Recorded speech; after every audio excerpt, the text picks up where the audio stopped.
Assalamualaikum warahmatullahi wabarakatuh. Hari ini saya akan review satu buku yang sangat menarik yang mana telah diberikan pengiktirafan oleh beberapa ulama, dan buku ini sangat penting untuk bacaan kita sebagai orang awam untuk memahami dan mempelajari kaedah-kaedah ataupun sifat-sifat dan nama-nama Allah SWT. Bagaimana kita nak berinteraksi dengan nama-nama dan sifat-sifat Allah SWT.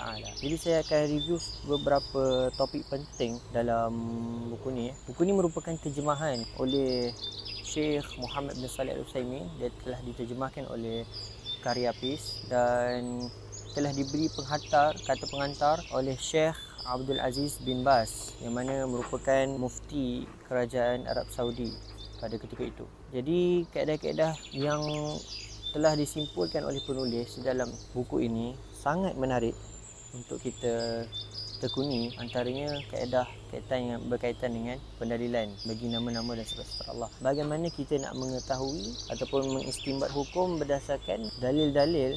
Antaranya kat sini, kaedah yang pertama adalah autoriti bagi nama-nama dan sifat Allah Ta'ala hanya milik kitab Allah dan sunnah. Penulis dah memberikan kaedah yang menarik, yang mana kaedah ini telah dirumus selepas pembacaan mengikuti neraca ahli sunnah wal jamaah. Yang pertama adalah berkaitan dengan macam mana kita nak mengetahui kaedah itu, asma wa sifat ataupun nama-nama Allah dan sifat-sifat Allah itu tepat untuk kita nisbahkan kepada Allah Ta'ala. Yang pertama adalah kita mengikat nama-nama dan sifat Allah itu berdasarkan kitabullah dan sunnah Rasulullah SAW, dan tidak boleh disabitkan sebarang nama sifat kepada Allah jika sesuatu sifat ataupun kaedah itu ataupun sesuatu sifat dan juga nama-nama itu tidak ada ataupun tidak sabit berdasarkan Al-Quran dan As-Sunnah. Jadi setiap nama Allah dan sifat, fama warada isbatuhu lillahi ta'ala min zalika fil kitabi aw sunnah wajib isbatuhu.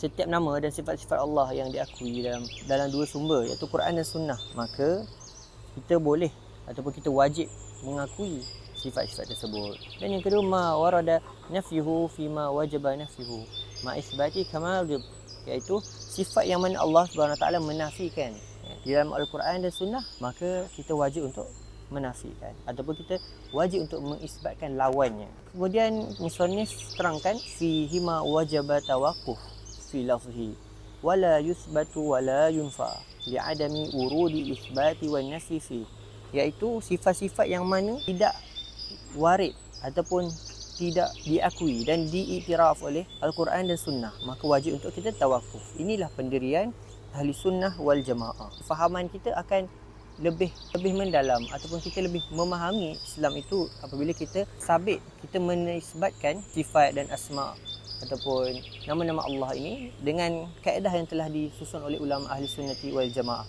Jadi apabila kita mengakui ataupun kita memahami dengan cara bagaimana ulama ahli sunnah mengistimbat, dengan itu kita akan lebih mendekatkan diri kepada Allah Subhanahu Wa Taala. Ini antara kaedah yang kita dapat dari kitab ni lah. Dan insya-Allah itu sahaja, nanti kita akan bertemu lagi untuk review seterusnya. Assalamualaikum warahmatullahi wabarakatuh.